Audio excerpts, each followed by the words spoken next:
Billionaire husband uses business trip to date mistress pregnant wife's sudden arrival shocks him.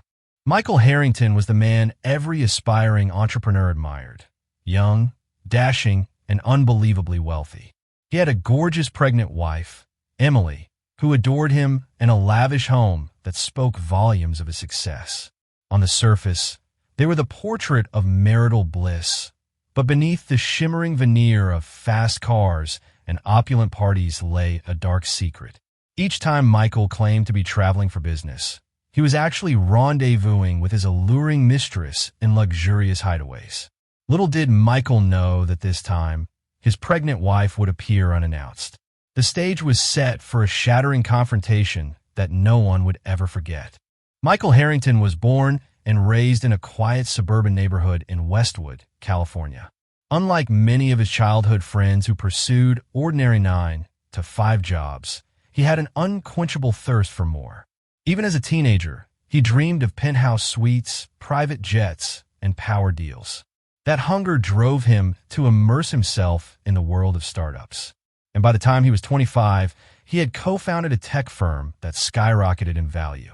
The company's IPO made Michael a millionaire almost overnight. Success didn't just invite money, it beckoned admiration. Everyone wanted a piece of Michael Harrington. Local newspapers labeled him the Westwood Wonderkind. Real estate mogul John Fitzgerald from Glendale approached him with lucrative partnership deals. His circle expanded rapidly, rotating around entrepreneurs, celebrities, and venture capitalists. Michael developed an eye for luxury, a top-floor penthouse in downtown Los Angeles, membership at the exclusive Bel Air Country Club, even weekends at the opulent Ritz-Carlton. In the midst of this whirlwind, he met Emily Porter. She was a diligent architecture student at UCLA, working part-time as an assistant to a renowned interior designer. Their worlds couldn't have been more different. Emily's life revolved around modest pursuits and carefully planned budgets, while Michael's soared on ambition and wealth. But attraction has a way of appending expectations. At a friend's charity gala, Emily's reserved elegance caught his eye. She wasn't the type to fawn over his money or connections. She found conversation about creative spaces more interesting than talk of profit margins. Emily grounded him. Within a year, they were engaged. Emily's parents were initially reluctant about her marrying a man already heavily in the public eye. Rumors buzzed about the Playboy tech genius, and tabloids frequently spotted Michael with various socialites. But when the couple married in a picturesque ceremony in Napa Valley, the entire guest list agreed they were the epitome of modern love, a beautiful, grounded woman and a successful, charismatic man. The early months of marriage were blissful. Emily's gentle humor and quiet resilience seemed to tame Michael's restlessness. They moved into a stunning estate in the Hollywood Hills that Emily had meticulously decorated. This was more than a house. It was a dream made real, every room reflecting her artistic sense and his flair for sophistication. Friends and family who visited marveled at the synergy between them. But as Michael's business empire grew, so did the demands on his time. Business trips became a frequent occurrence. At first, Emily didn't question it. She knew her husband's success depended on networking, meeting partners, striking deals in different cities. Even during her pregnancy, she tried to remain supportive. She would gently kiss him goodbye, reminding him to take care of himself, and text her when he landed. Gradually, however, Emily noticed subtle changes in Michael. He seemed more guarded, keeping his phone close and locking it with a new password. There were unexplained charges on his credit card statements, fine dining bills from places she'd never heard of, like Mastro's Ocean Club in Malibu on nights he claimed to be out of town. If Emily asked about these inconsistencies, he'd brush her off with jokes or deflections. One afternoon, while cleaning his study to make space for the baby's future nursery, Emily discovered a jewelry box at the back of a locked drawer. Inside was a diamond necklace with an inscription, "To my queen, always." Emily's heart fluttered for a moment, assuming it could be a surprise gift. But then her eyes landed on the date etched inside the necklace casing, a date that had already passed 2 months ago, with no special gift presented to her. She tried to rationalize. Perhaps Michael had planned a romantic surprise, and circumstances forced him to postpone. Still, an uneasy feeling settled in her stomach. Michael hadn't mentioned this piece of jewelry at all, and it was expensive enough, bearing the name of a high-end Beverly Hills jeweler, Connor and Brinley, that it wasn't something one would simply forget. That night, Emily prayed for clarity. She told herself not to jump to conclusions, that her pregnancy hormones might be intensifying her suspicions. Michael came home late, tiptoeing into the bedroom. Emily pretended to be asleep, but caught a whiff of perfume. It wasn't hers. Amid this creeping doubt, life pressed on with baby preparations. Emily was about 4 months pregnant.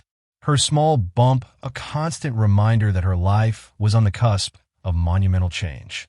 She had friends like Rachel Connor from UCLA who would reassure her that men under stress sometimes act oddly and that everything would surely be okay.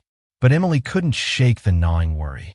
Something about Michael's business trips felt like a shimmering illusion. An illusion that, if exposed, could shatter everything they'd built. Michael Harrington had been careful. He prided himself on his ability to manage multiple facets of his life simultaneously. The visionary entrepreneur, the devoted husband, and secretly, the passionate lover. Yet, every empire built on deception has cracks. In Michael's case, those cracks began to show the day he reconnected with an old acquaintance, Veronica Hale, at a high-profile tech conference in San Francisco. Veronica was no stranger to Michael's social circle. Years ago, they had flirted at a mutual friend's yacht party, but he was a newlywed at the time, and the spark was left unignited until that conference. Veronica was an ambitious PR consultant from Redwood City, known for her fierce determination and a figure that turned heads at every networking event. They exchanged business cards under the guise of possible collaboration. But once they realized how easily conversation flowed between them, how the jokes and flirtation came naturally, they decided to meet for dinner. It was meant to be a one-time indulgence in curiosity. Over a private corner table at the French Laundry in Yountville, an exclusive restaurant often booked months in advance, the two tested each other's boundaries. A shared bottle of fine Merlot turned laughs into lingering glances. The plush ambience of the restaurant, with its mood lighting and hushed chatter, cocooned them from reality. Michael found himself exhilarated by Veronica's audacity. She didn't see him as just a money-making machine. She pushed him to divulge secrets about his upcoming projects, teased him about his well-crafted public image, and challenged him in ways that made him feel alive. It was a far cry from the stable, safe environment he had with Emily. He felt like he was chasing a dangerous new high. Weeks turned to months, and dinners became weekends in boutique hotels. Veronica matched Michael's appetite for the best in life. Penthouse suites at the Ritz, private rooftop bars in downtown LA, and spontaneous flights to Las Vegas. This extravagant lifestyle fed their mutual fascination. Their relationship was propelled forward by the combined forces of lust, excitement, and secrecy. Of course, balancing this affair with his marriage was tricky. Michael relied on carefully crafted alibis, a friendly personal assistant named Thomas Rodriguez from Glendale, who would cover for him at the office, and a rotating schedule of meetings that no one else could attend. It was a high-wire act. One slip, and everything could come crashing down. Veronica, for her part, was no shrinking violet content to remain in the shadows. She enjoyed the luxurious gifts designer bags, diamond necklaces, and romantic getaways. But she also wanted more emotional investment. At times, her phone calls and texts became incessant, and Michael had to juggle her demands with Emily's needs. He told himself it was worth the risk. Emily at home in the Hollywood Hills was preparing for the baby's arrival, while Veronica kindled a fire in him he hadn't felt in years. Occasionally, guilt gnawed at Michael, especially when he'd see Emily's face light up as she showed him the paint swatches for the nursery, or gently place his hand on her growing belly so he could feel the baby's soft kicks. He'd force a smile, reassure her that he loved her, and promise he'd be home more often after this busy quarter. But the following week, he'd be sneaking off again, feeding his addiction for Veronica's company. The turning point came when Michael decided to buy Veronica an expensive piece of jewelry. He visited Connor in Brinley and Beverly Hills and chose a one-of-a-kind diamond necklace inscribed with "To my queen, always." Veronica's reaction was pure, radiant delight, a validation of his generosity and affection. She whispered it was the best gift she'd ever received, and that no man had treated her so lavishly before. Yet, even in that moment of triumph, Michael felt an internal quake of anxiety. Where to hide the receipt, where to keep the necklace until their next rendezvous. The last thing he wanted was to fuel Emily's suspicion. He had sensed her unease, noticed the way she sometimes lingered near his phone or scrolled through his calendar, but he convinced himself he could outsmart her. He placed the necklace in a locked drawer in his study, hidden behind financial documents. It was reckless, but he was certain Emily would be too preoccupied with baby preparations to go snooping. If only he knew how wrong he was. Emily's intuition was rarely wrong. It wasn't that she imagined the worst about people. She was simply observant, a skill honed during her architecture studies, where every detail of a blueprint mattered, had translated into a keen eye for subtle changes in her surroundings. Now, standing in the study where she had discovered the mysterious necklace, Emily felt an unspoken truth looming. She recalled the night she found that diamond necklace. How could she forget the name inscribed or the date on the case? She told herself it might be a postponed anniversary surprise, but deep in her heart, the logic didn't add up. Had Michael really missed their anniversary date with no explanation? And if he planned to surprise her with this gift, wouldn't he have given it to her already? Pregnancy made her emotions more intense, but it also gave her a sense of protectiveness. She felt a fierce need to safeguard her unborn child from any form of deception. During a routine checkup at Cedars-Sinai Medical Center, Emily's obstetrician, Dr. Amanda Yu, advised her to minimize stress for a healthy pregnancy. The advice echoed ominously in her mind. She decided she couldn't ignore the signs. One day, she confided in her best friend, Rachel Connor. No relation to the Connor and Brinley, though Rachel jokingly claimed she'd love that fortune. Over mugs of decaf coffee in Emily's sunlit kitchen, Emily poured out her suspicions. Rachel, ever the supportive friend, was outraged. "I know you trust him, Em, but something is off," Rachel said, tapping her manicured fingernails on the marble countertop. "You owe it to yourself and the baby to find out the truth." Emily didn't want to become the paranoid, jealous wife. But the unanswered questions kept stacking up, and Michael's demeanor had changed. He'd grown distant, glued to his phone, stepping out to take calls at odd hours. As the weeks rolled on, he began mentioning yet another business trip, this time to Santa Barbara, claiming a critical meeting with a potential investor. "We're expanding," Michael said, barely looking up from his phone. "It's a big opportunity, but I promise it's the last trip for a while." Emily mustered a strained smile. "You've said that before. Trust me, honey, this one is important. We land this account, and we won't have to worry about money for the baby's future. Not that we ever would, but you know what I mean." Emily nodded mechanically, her heart constricted. She decided she wouldn't confront Michael without proof. Instead, she planned to quietly gather evidence. She began by checking his credit card statements, a task she normally left to their accountant. A few questionable charges stood out. Luxury hotels in Los Angeles and Malibu on the same dates he'd claimed to be in Chicago or New York. There were also charges from Mastro's Ocean Club on nights he'd told her he was networking in San Francisco. Feeling her pulse race, Emily realized Michael was lying about his whereabouts. But the question was why, and who was he spending time with? Late at night, while Michael was asleep, she carefully scrolled through his phone's call logs. He protected it with a new passcode. In a stroke of luck, she guessed it on her second try, her birthday. Ironically enough, dozens of calls and messages to a single unsaved number littered the log. Some texts read innocently enough, but the frequency was alarming. In one message, she caught a glimpse of a reservation confirmation for dinner at a restaurant in Santa Barbara, a date that corresponded exactly with his business trip. The name of the restaurant was Caruso's, a famed coastal spot known for romantic dinners. Her hands trembled.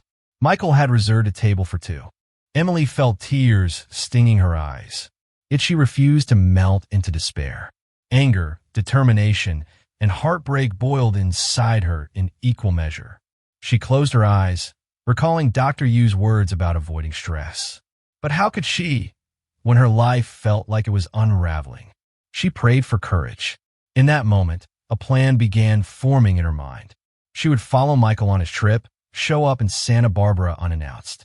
If her suspicions were unfounded, then she'd appear as a loving, impulsive wife. If they were true, she'd face the ugliest truth head-on. The next morning, while packing her own small overnight bag, Emily pretended everything was normal. Michael kissed her goodbye with the same practiced ease he'd shown for months. She returned the kiss, biting back her tears. He got into his sleek black Tesla, merging onto the freeway for what he believed to be another successful deception. But Emily was already making arrangements for her own transportation. With her heart pounding, she dialed Rachel. "Ratch," Emily said shakily, "I need you to book me a hotel in Santa Barbara, near Caruso's, if possible. And please, keep this between us." Rachel didn't hesitate. "I'm on it. Whatever you need." Emily breathed a sigh of relief, reminded that even in this swirling storm of doubt, she wasn't alone. She had people who loved her, who would help her uncover the truth. Now she just had to gather the courage to confront whatever she would find in Santa Barbara. Michael's drive to Santa Barbara was filled with anticipation. Every mile brought him closer to Veronica. She had texted him earlier that morning, "Can't wait to see you, my love. We'll have an unforgettable weekend." He smiled to himself, phone perched on the dashboard. The tension he'd been feeling at home melted away, replaced by the exhilarating thought of a weekend of indulgence and pleasure. His mind drifted to the memory of his last escape with Veronica at a ritzy hotel in Laguna Beach, the ocean view, the lavish room service, and the endless bottles of champagne. She had a magnetic presence that made him lose track of time and responsibilities. In her company, he felt like he was living life on the edge, unbounded by rules. By early afternoon, Michael arrived at the exclusive Rosewood Miramar Beach Resort. He strolled into the lobby with its high ceilings and elegant chandeliers. He checked in under the name Mr. and Mrs. S. Harrington, a strategy designed to limit questions from hotel staff. If a front desk clerk saw them strolling hand in hand, they would assume it was a married couple. Veronica was waiting in the lobby, wearing a figure-hugging red dress that showcased her curves. With her sultry smile and expertly styled hair, she turned heads. She and Michael locked eyes, and a spark of adrenaline coursed through him. He momentarily forgot Emily's worried face, the guilt gnawing at him, and the fact that his unborn child kicked in her belly back in Los Angeles. They embraced, and Michael whispered, "I've missed you." Veronica's eyes danced with excitement. "Me too. Let's have some fun."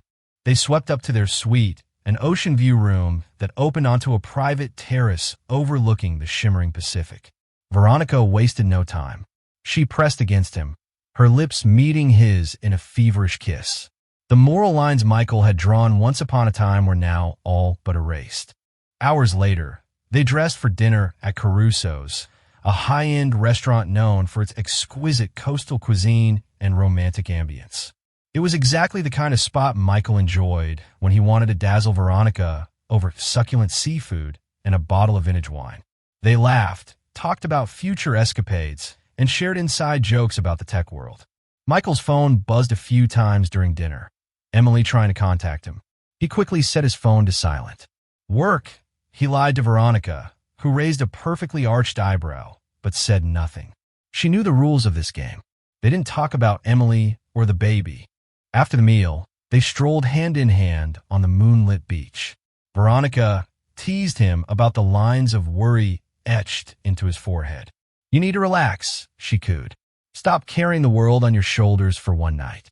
Michael inhaled the salty air, letting her words sink in. He glanced at the picturesque, moonlit waves and felt invincible, like the rules of ordinary life didn't apply to him. Back in their suite, they opened another bottle of champagne. Veronica insisted on a toast. "To us," she said, raising her flute, "to living life on our own terms."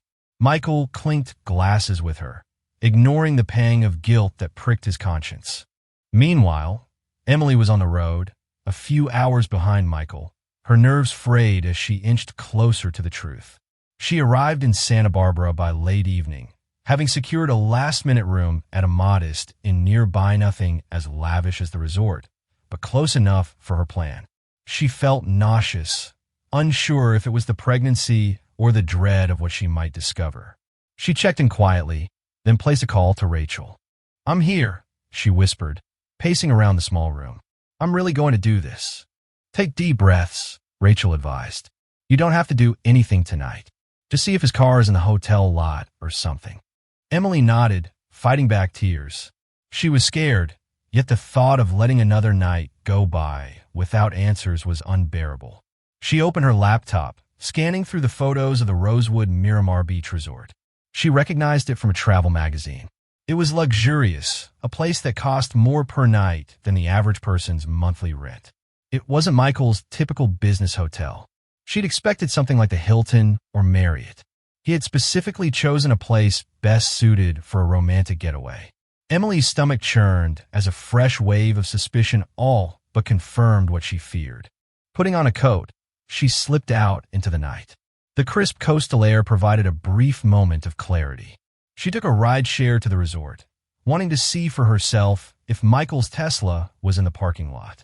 She found it easily. The sleek black vehicle was parked in a prime spot as if he'd arrived earlier in the day. Adrenaline surged through her veins. There it was, undeniable proof that Michael was at this resort under false pretenses, but she still didn't know with whom. She surveyed the rows of cars, her imagination running wild. Should she confront him now, storm into the lobby, demand to see her husband? The thought rattled her. Images of Michael with another woman flashed in her mind, but she also considered the child growing inside her. If she caused a scene, the stress could harm the baby. She wrapped her arms around herself, tears silently spilling down her cheeks. Emily took a shaky breath and turned back. She decided to return to her inn for the night, gather her strength, and devise a calmer approach for the next day. But as she walked away, she couldn't shake the feeling that the man she loved was just a few floors above, in another woman's arms. Morning sunlight streamed through the windows of Michael and Veronica's suite. The soft ocean breeze carried the scent of salt water, a gentle reminder they were far from the prying eyes of Los Angeles. Michael stirred awake first, blinking against the brightness. Veronica slept beside him, her hair fanned across the pillow, her lips parted in a peaceful expression. For a moment, he felt a pang of regret, but memories of the night before off laughter, champagne, and stolen kisses overpowered any guilt. He slipped out of bed to check his phone. A flood of missed calls from Emily made his stomach twist. His thoughts wrestled between duty and desire. He typed a quick text to Emily. "Hey, sorry about yesterday. Got pulled into meetings until late. How are you feeling today?" Within seconds, Emily replied, "Where are you?" Michael hesitated, then typed his carefully crafted lie. "Santa Barbara, sweetheart. I'm meeting investors all weekend, but I'll be back Monday morning." He could practically sense her displeasure through the phone. Nonetheless, he left it at that. Tucking his phone away, he decided to indulge in a leisurely morning with Veronica before business demanded his attention. Meanwhile, in a small and a few miles away, Emily had barely slept. She sat by the window, her laptop open, scanning news about Michael's company. She found no mention of an investor conference in Santa Barbara. Her heart clenched at the confirmation. His trip was purely personal. Rachel's voice rang through her mind, urging her to take a step back and consider her options. Emily felt torn. Should she confront him immediately or gather more evidence to ensure there was no room for denial? She recalled that Michael had a dinner reservation at Caruso's the previous night, which meant they might not dine there again soon. Perhaps she could catch them at breakfast or lunch. She knew Michael's habits. He favored top-tier dining experiences, and the resort's oceanfront restaurant was among the best. Determined, she dressed in a loose-fitting sundress that concealed her growing bump. Her reflection in the mirror revealed a tired but resolute woman. She tucked her hair under a wide-brimmed hat, hoping to remain inconspicuous. A short rideshare brought her back to the Rosewood Miramar Beach Resort. This time, she didn't linger in the parking lot. Instead, she marched into the lobby, heart pounding. Veronica and Michael were finishing breakfast at the hotel restaurant when Emily arrived. Michael had chosen a table on the outdoor terrace with a view of the shoreline. He was sipping coffee, wearing a casual linen shirt, while Veronica, in a breezy sundress, leaned forward, her fingers tracing circles on the back of his hand. Emily stepped onto the terrace. At first, she saw just a sea of faces, other couples, families, a few single business travelers. Then she spotted them. Michael's familiar profile, the tilt of his head as he laughed at something Veronica said. Time seemed to slow. The world blurred around her as she locked eyes on the sight of her husband with a beautiful stranger. Veronica whispered something, leaning closer to Michael, and Emily felt an almost physical pain in her chest. She struggled to maintain composure, clenching her fists so tightly her nails dug into her palms. Every fiber of her being screamed for her to run up to them, shout, demand an explanation, but she held herself in check for fear of causing a public scene that would spiral out of control. She wanted proof, undeniable, clear proof. Emily took a seat at a nearby table, grateful for the large hat hiding her face. She ordered a simple orange juice, though she had no appetite. Her eyes never left Michael and Veronica. They looked comfortable together, like a real couple on vacation. Her heart shattered with every affectionate touch, every tender smile. As they finished their meal, Michael leaned in and planted a lingering kiss on Veronica's lips. Emily's stomach twisted, tears welling in her eyes. She willed herself to remain stoic, but the betrayal she witnessed was like a dagger to her heart. They got up to leave. Emily ducked, feigning interest in her phone. She watched through the brim of her hat as Michael and Veronica exited the terrace. She inhaled shakily, her mind racing. She had seen enough, more than enough. Pressing a trembling hand against her belly, she whispered to herself, "Stay calm. The baby needs me to be calm." Her decision was made in that moment. She wouldn't confront Michael in public. Not here, surrounded by strangers. If she caused a scene, Veronica might slip away and Michael would dismiss it as a misunderstanding. No, she needed a more strategic approach, a moment where the truth would be undeniable and witnessed by others. She paid for her orange juice and slipped out of the restaurant. Her next step was to gather the courage and the right timing. She called Rachel. "Ratch, I saw him," Emily said, voice quavering. "He's with her." A woman named Veronica. "Emily, I'm so sorry," Rachel consoled. "What are you going to do?" Emily swallowed hard. "I'm going to check out of my inn.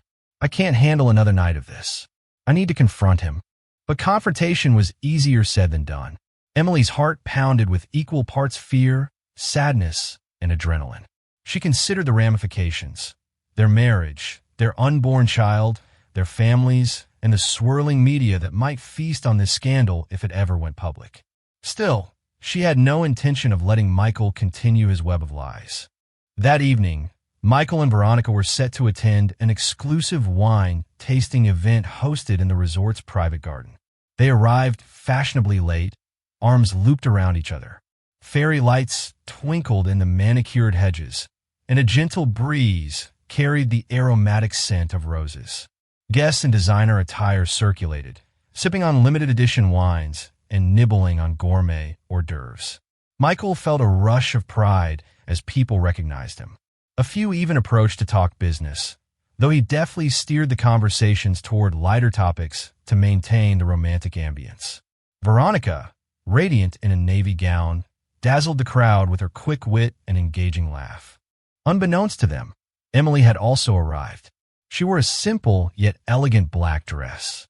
Her face was pale, and her heart hammered her chest, but her resolve was unshakable. She navigated through the crowd with careful purpose, spotting Michael's tall figure near a display of vintage Cabernet Sauvignon. She approached quietly, capturing the moment with her phone camera from a distance. She had a clear angle.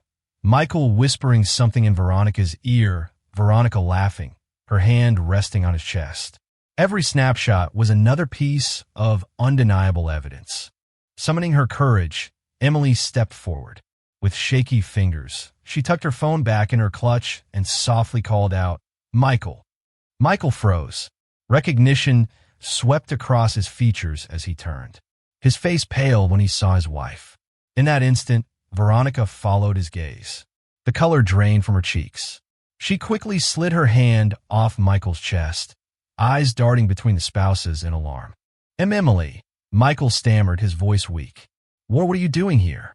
Emily forced herself to stand tall, fighting the tears threatening to spill.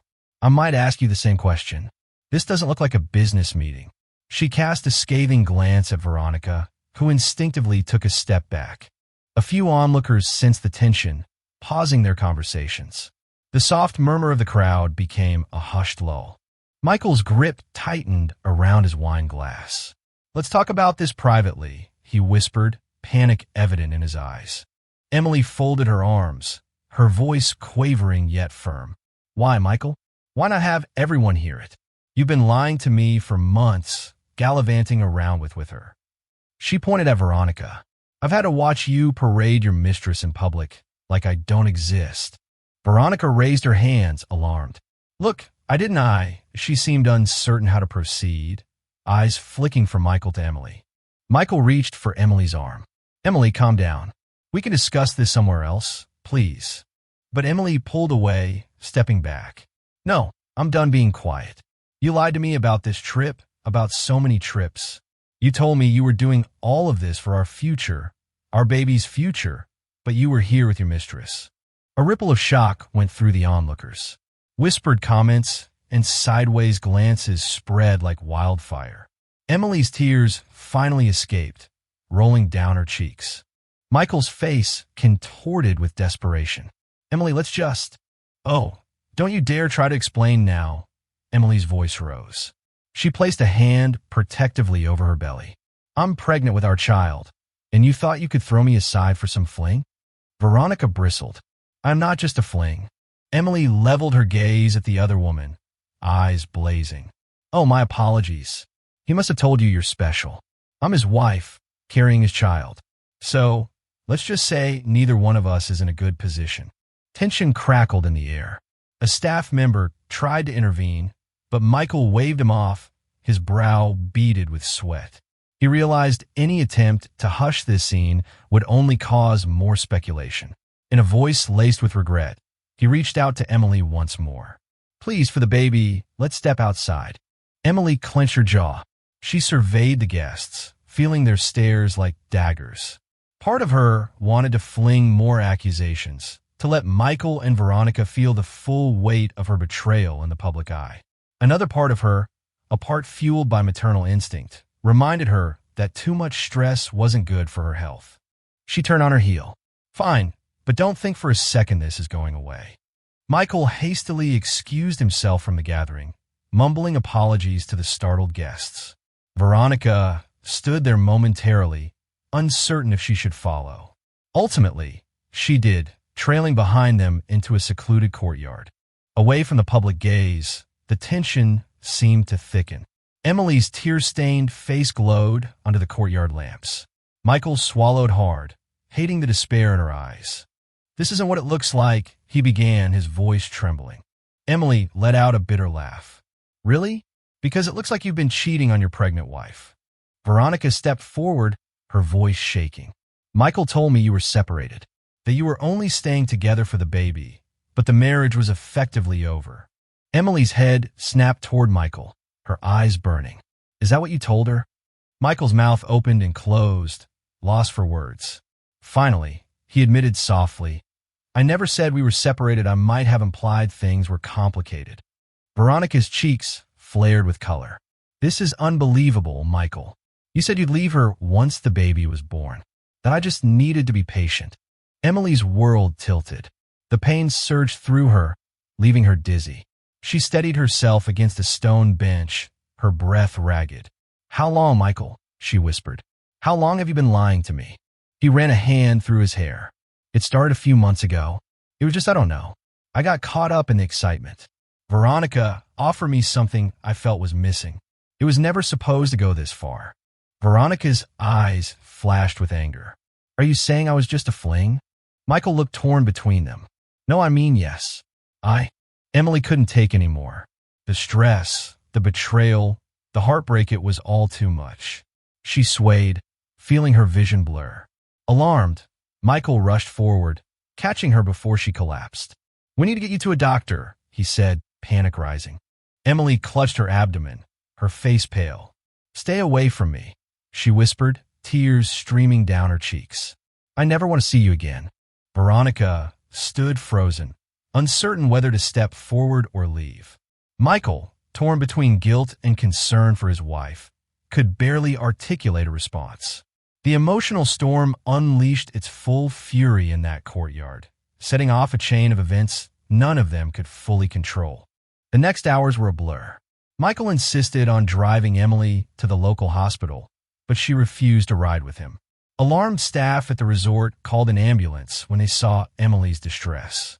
Paramedics loaded her gently onto a stretcher while Michael followed in his Tesla at a distance, his knuckles white on the steering wheel. Veronica, overwhelmed, slipped away silently, unsure of her place in the crisis unfolding.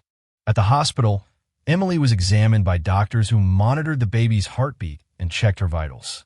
Fortunately, there was no immediate danger to the pregnancy, but the doctor warned that emotional turmoil and stress could have dire consequences if it continued. They advised rest and relaxation, prescribing mild sedatives if necessary. Emily, exhausted and emotionally shattered, lay in the hospital bed. A nurse suggested calling her next of kin. She provided her parents' number and Rachel's. She explicitly told them not to allow Michael inside until she was ready. Outside, in a starkly lit hallway, Michael paced, his heart hammered in his chest, guilt crushing him. He had jeopardized everything: his wife's health, his unborn child, his marriage, for a relationship he could barely define. Rachel arrived within hours, out of breath and furious. Her glare at Michael, as she swept past him to Emily's room, spoke volumes. He wanted to speak with Emily, explain, apologize, anything, but the nurse blocked him. "Sir, the patient asked not to be disturbed by you," she said politely but firmly. Michael felt a fresh wave of despair. He sank into a chair in the waiting area, burying his face in his hands. The harsh overhead lights made his eyes ache. Images of Emily's pained face and the knowledge he was responsible tormented him. Meanwhile, Veronica texted him sporadically, "I'm sorry. Let me know if Emily is okay," followed by, "I never wanted this to happen." He couldn't bring himself to reply. Shame clenched his gut. For the first time, the gravity of his actions weighed fully on him. In Emily's hospital room, Rachel held her hand. Emily stared at the ceiling, eyes raw from crying. She spoke in a soft monotone. "I saw them." He kissed her. They were so comfortable together, Emily murmured. Rachel squeezed her hand gently. "I'm so sorry, Em. No one deserves this, least of all you." Emily closed her eyes, letting out a tremulous sigh. "I can't believe I've been so blind. I found the receipts, the necklace. I even suspected, but I clung to hope that it was all just a misunderstanding." A tear slipped down her cheek. "He chose this. He chose her over me and our baby." Rachel shook her head. "He's a fool, Emily. Don't think for a second this is your fault." Emily nodded, half listening. Her thoughts drifted to the future, imagining raising her baby alone, forging a life without Michael's presence. It was both terrifying and strangely liberating. The doctors kept Emily overnight for observation. Through the night, she drifted in and out of sleep, plagued by nightmares of Michael and Veronica laughing at her pain. Each time she woke, she felt the reassuring grip of Rachel's hand and the beep of the fetal monitor. Michael, helpless, called Emily's parents to update them on her condition. Her father, Robert Porter, unleashed a tirade, threatening legal action and condemning Michael's betrayal. Her mother, Mary Ann, broke down, sobbing on the phone, lamenting the harm done to their daughter. By morning, Emily was stable enough to be discharged. She refused Michael's offer to drive her. Instead, Rachel picked her up, helping her gather her belongings. Before leaving, Emily asked to see Michael for a brief moment, though she looked resigned rather than forgiving. They met in a private consultation room, its walls painted a dull beige. Michael's eyes brimmed with unshed tears as he stepped forward. Emily maintained a stoic distance, arms crossed. "I'm so sorry," Michael began, his voice breaking. "I never wanted to hurt you or our baby. I got in too deep. It was a mistake." "Stop," Emily interrupted, her tone flat. "I know you're sorry, but sorry doesn't fix what you've done. You need to understand that. You've broken my trust, Michael, and I don't know if I can ever forgive you." Michael opened his mouth, but no words came out. He bowed his head. Emily pressed her lips together, tears threatening to return. "I need space. I'm going back to LA to my parents for a while. I suggest you don't try to find me until I'm ready." Michael's voice was hoarse. "Please, Emily, at least let me help with the baby. I still want to be a father." She let out a soft, mirthless laugh. "You should have thought of that before lying to me." She turned to leave, pausing at the door. "Take this time to figure out what you really want, Michael, because I'm not staying in a marriage built on deceit." With that, she walked out, not daring to look back. Michael was left alone, the echo of her footsteps reverberating in his mind like a final judgment. In the weeks that followed, Emily found refuge at her parents' home in Westwood. The comforting familiarity of her childhood room provided a small measure of solace. Marianne fussed over her, making sure she ate enough for both her and the baby. Robert, though outraged at Michael, tried to remain calm for his daughter's sake. Emily began therapy sessions with a counselor recommended by Dr. Yu, hoping to navigate the tidal wave of emotions, the betrayal, anger, confusion, and lingering heartbreak. She also met with a family lawyer, Linda Noman, to discuss her options. Divorce was on the table, along with questions about custody and child support. Each day, Michael sent messages to Emily, professing his regret and begging for another chance.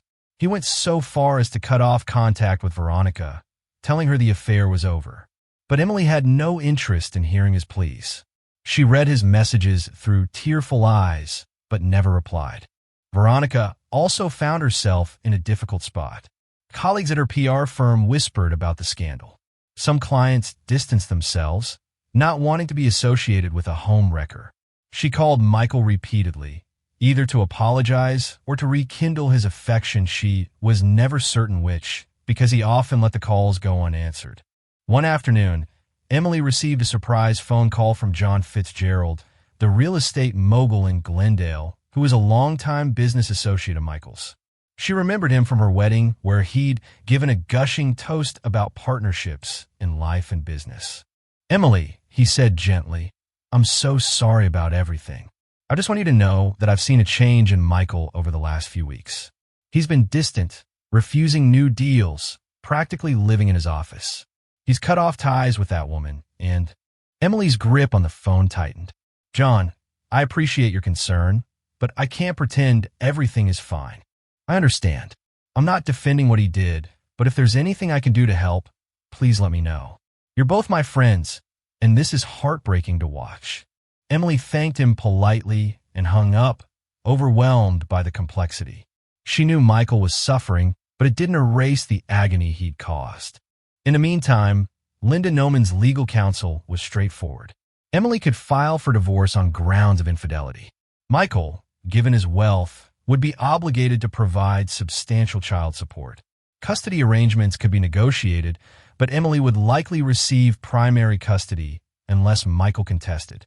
The potential legal battle loomed. Emily struggled with the decision. She felt a wave of guilt remembering the love they once shared, the dreams they had for their child. But every time she recalled Santa Barbara, her resolve hardened.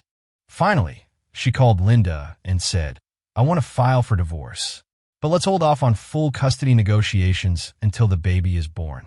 I need time to see if Michael can truly change." Linda agreed. The papers were drafted. They arrived by courier one chilly morning, and Emily's heart tightened as she placed her signature on the dotted line. When Michael received the divorce papers in his office, he felt the weight of his world collapsing. He stared at his phone, wanting to call Emily to beg her not to do this, but he knew she was steadfast. He had lost her trust, and regaining it might be impossible. That night, alone in his penthouse, Michael poured himself a whiskey and stared out at the LA skyline. He recalled the days when Emily's laughter filled their home, how she would greet him with a warm hug, no matter how late he came back from work. He regretted chasing the thrill of an affair that, in hindsight, paled compared to the life he shared with his wife. He resolved to try one last time to prove to Emily he could be a man worthy of fatherhood.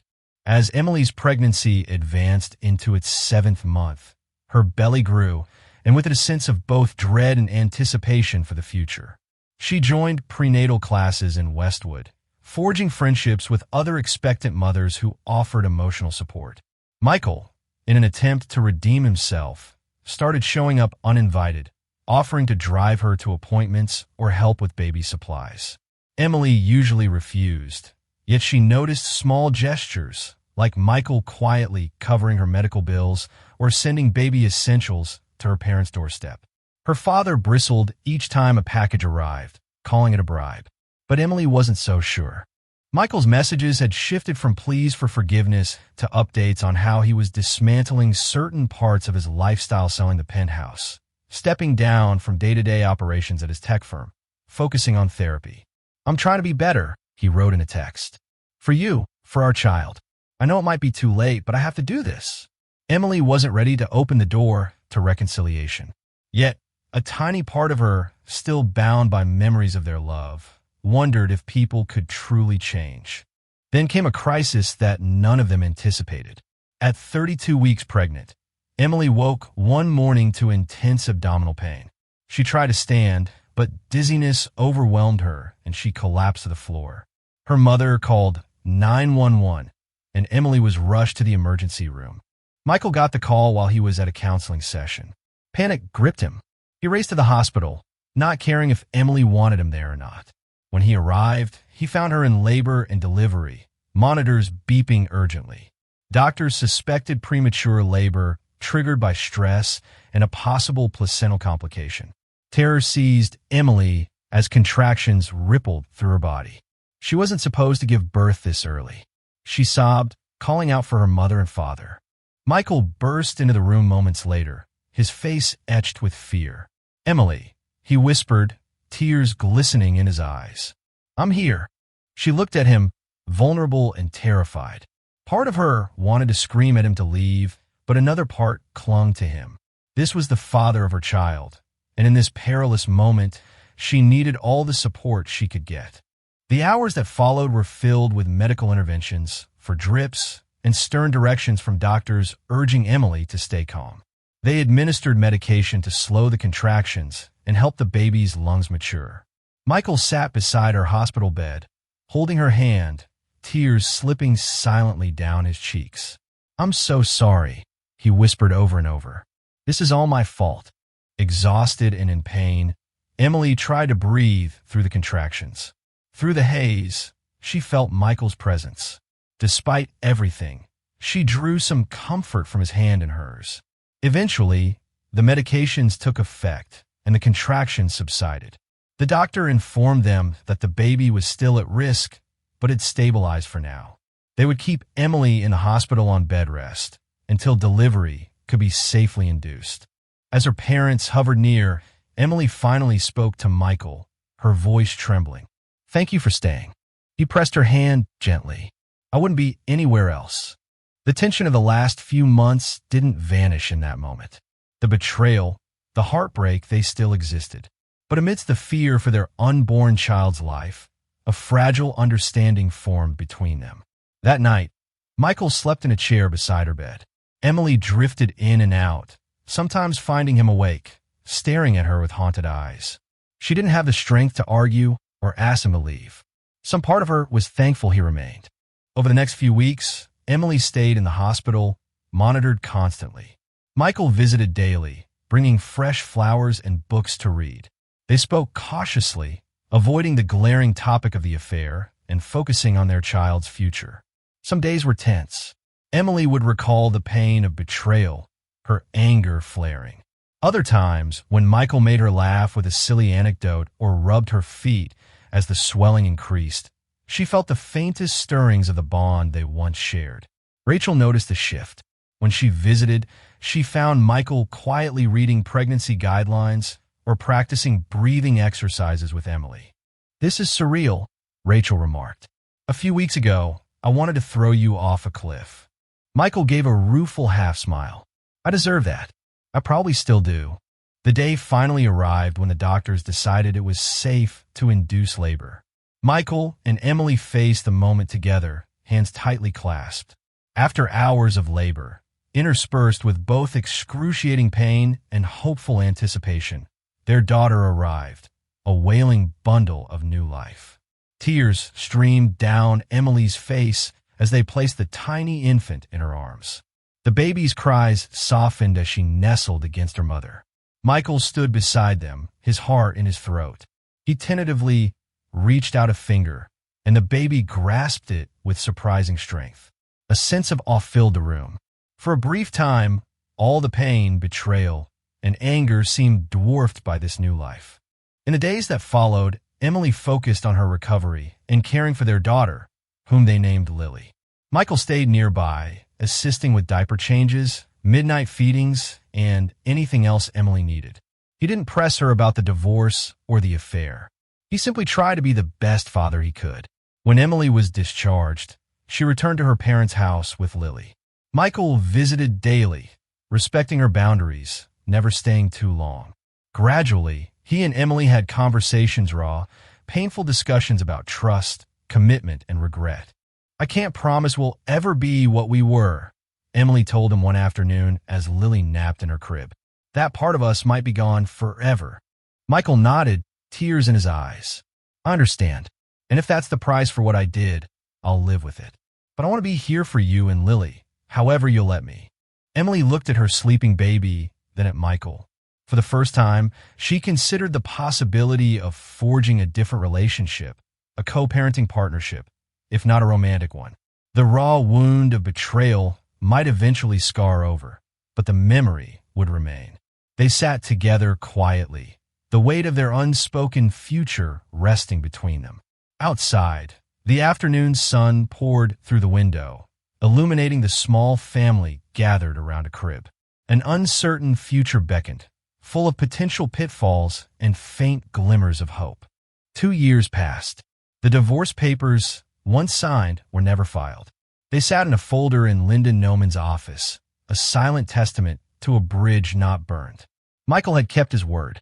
He sold his tech firm, trading the high-stakes world of venture capital for a quiet life as a consultant, which allowed him to be present for every milestone.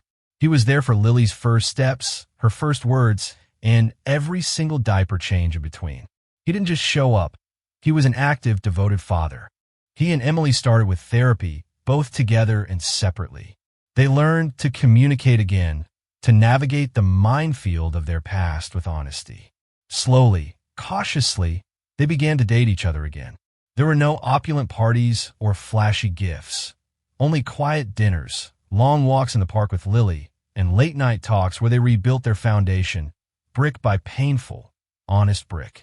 On Lily's second birthday, they hosted a small party in the backyard of the Hollywood Hills home, which was now solely in Emily's name. Michael was manning the grill, laughing as Lily smeared cake all over her face. He caught Emily's eye from across the lawn, and his smile was no longer tinged with guilt, but with a deep, quiet gratitude. Later that evening, after the guests had left and Lily was asleep, they sat on the patio, watching the city lights twinkle below. "I never thought we'd be here again," Emily said softly, her voice filled not with sorrow, but with wonder. Michael reached for her hand, his touch now gentle and sure. "I know I don't deserve it," he said, his voice thick with emotion. "But every day, I choose this. I choose you and Lily. It's the only deal that ever really mattered." Emily leaned her head on his shoulder. The scars were still there, but they no longer ached. They were a reminder of the storm they had weathered and the strength they had found on the other side. Michael Harrington's fall from grace was swift and painful, but it led him to discover what true wealth was, not the numbers in a bank account, but the family he almost lost. His journey back was not a glamorous illusion, but a testament to the hard work of earning back trust. And Emily, in her strength, had discovered that forgiveness wasn't a weakness, but a powerful choice. A choice to believe in second chances and to build anew more resilient love from the ashes of the old one. And so, dear viewers, we leave you with this story of heartbreak and healing. It raises the question, can love truly endure when trust is broken? Or do some betrayals cut too deep to mend?